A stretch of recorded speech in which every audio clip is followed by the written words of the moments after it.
દીવના વાણાંકબારા ગોમતી માતા બીચના દરિયા કિનારે હજારો માછીમારોએ રંગબેરંગી પતંગો ચગાવી ઉત્તરાયણ ઉજવીને મોજ માણી. સંઘ પ્રદેશ દીવના વાણાંકબારાના આ ગોમતી માતા બીચને જ્યારથી કૌન બનેગા કરોડપતિમાં એન્કર અમિતાભ બચ્ચન દ્વારા આ બીચ ક્યાં આવેલું છે તેનો સવાલ પૂછાતા આ બીચને આંતરરાષ્ટ્રીય કક્ષાએ ખ્યાતિ મળેલ હતી. તેથી આ બીચના સફેદ સોના જેવી રેતીના દરિયા કિનારે હજારો માછીમારોએ માછીમારીની ચાલુ સિઝન હોવા છતાં મકર સંક્રાંતિના ઉત્તરાયણની ભવ્ય ઉજવણી કરવા આ ગોમતી માતા બીચના આકાશમાં રંગબેરંગી પતંગોથી ઘેરાઈ ગયો હતો.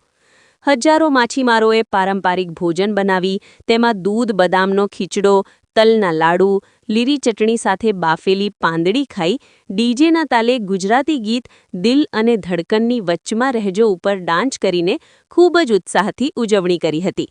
આ ઉજવણીમાં વિદેશી પર્યટકો જેઓ ફ્રાન્સથી દીવ ફરવા આવેલા હતા તેઓ પણ આ બીચના કિનારે આ ઉત્સવમાં સહભાગી થઈને અતિ પ્રભાવિત થઈને ખૂબ જ ખુશ થયા અને વાણાંકબારાના વખાણ કર્યા હતા. આ બીચ ખાસ તો ઉત્તરાયણ માટે ખૂબ જ સુરક્ષિત છે, કેમ કે અગાસી ઉપરથી પતંગ ચગાવીને લૂંટવા માટે ખૂબ જ ખતરો ઊભો થાય અને કોઈ પણ અકસ્માતનો ભય ન હોવાથી નાના બાળકોથી માંડીને વૃદ્ધ લોકોએ પણ આ બીચના સોના જેવી સફેદ રેતીના કિનારે ઉત્સાહથી ઉત્તરાયણ મનાવીને મોજ માણી હતી. આવો સાંભળીએ માછીમારો શું કહે છે. સંવાદદાતા બિપિન બામણિયા, દીવ. Breaking news, Diu. મેં મકર સંક્રાંતિના આ પવિત્ર એવા તહેવારને ઉજવવા માટે આવ્યા છે. જેમ કે તમને ખ્યાલ હશે, કેબીસીની અંદરમાં અમિતાભ બચ્ચને જે દીવના અંદર આવેલા વાણાંકબારા સ્થિત એક ગોમતી બીચનું ઉદાહરણ આપેલું હતું, એક પ્રશ્ન પૂછેલો હતો જેનો ગેટ એક પ્રખ્યાત તરીકે ઓળખાયો હતો.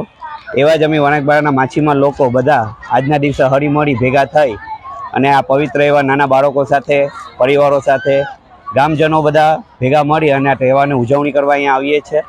સાથે અમે બધા મોજ શોખ કરીએ છીએ અને હળીમળીના તહેવારનું ઉજવણી કરીએ છીએ. જમવા માટે અમે બધા મોતીચૂરના લાડુ છે, માંડવીના લાડુ છે, ચીક્કી છે, આવું બધી હરેક પ્રકારની વાનગીઓ બનાવી અને અહીંયા ખાઈએ છીએ, મજા કરીએ છીએ. સાથે હળીમળીને બધા તહેવારની ઉજવણી પણ કરીએ છીએ.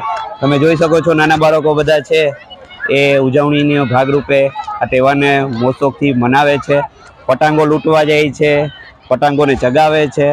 તો સરસ એવો આ તહેવાર અમે વાણાંકબારાના ગામવાસીઓ આ દીવની અંદરમાં આવી અને તહેવારની ઉજવણી કરીએ છીએ. મકર સંક્રાંતિનો તહેવાર છે. મૂળ અમે માછીમાર છીએ તો અમારે ત્યાં બધા માણસો છે આખો દિવસ મચ્છીના કામમાં વ્યસ્ત હોય છે, પણ આજનો આ જે તહેવાર છે તહેવાર મનાવવા માટે લોકો અહીંયા ગોમતી માતા જે બીચ છે અમારા ગામનું ત્યાં ભેગા થયા છે. તો આજે અહીંયા અમે બધા ખૂબ વિશાળ પ્રમાણમાં લોકોએ પતંગ ચગાવવા માટે આવ્યા છે, કેમ કે અમુક વાર શું હોય છે છત પર પતંગ ઉડાવતા હોય તો બાળકોને પડવાનો ડર રહે, પણ આ દરિયા કિનારે એકદમ સેફ છે. બાળકો એકદમ પોતાની મસ્તીમાં જ પતંગો ઉડાવે છે, બધા લોકો એન્જોય કરે છે. અહીંયા બધી પોતપોતાનો આ પર્વ નિમિત્તે અમુક વાનગીઓ પણ લઈને આવે છે, જેમ કે ટ્રેડિશનલી અમારે ત્યાં ખીચડો બનાવવામાં આવે છે અને માતાને ધરવામાં આવે છે. તો બધા ખીચડો ખાય, તલના લાડુ છે, અનેક પ્રકારની વાનગીઓ લઈને આખા દિવસની વ્યસ્તતાના કામ મૂકી અને લોકો આ પર્વને મારવા માટે આજે આ દરિયા કિનારે આજે ભેગા થયા છે. અરબ સાગર છે એના દરિયા કિનારે પતંગ ઉડાવવાની મજા જ કંઈક અલગ છે. આજે પવન પણ બહુ ખૂબ સરસ છે, એટલે બાળકો પણ ખૂબ એન્જોય કરી રહ્યા છે આજે. So I came from France, my name is Daniel, and that's the first time in Varangbara for this Kite Festival. But before, I came so many times to Varangbara. Varangbara is a beautiful house, and I got so many friends there. Yeah. Rakesh is my friend, and the family, and they're all together, and that's it, enjoy. There's a beach with the village, on which the community is very cool, is very connected, the family is there, and the children, and the whole community there, old people, young people, they're all there together because it's a special day. And they like it. They like to be together.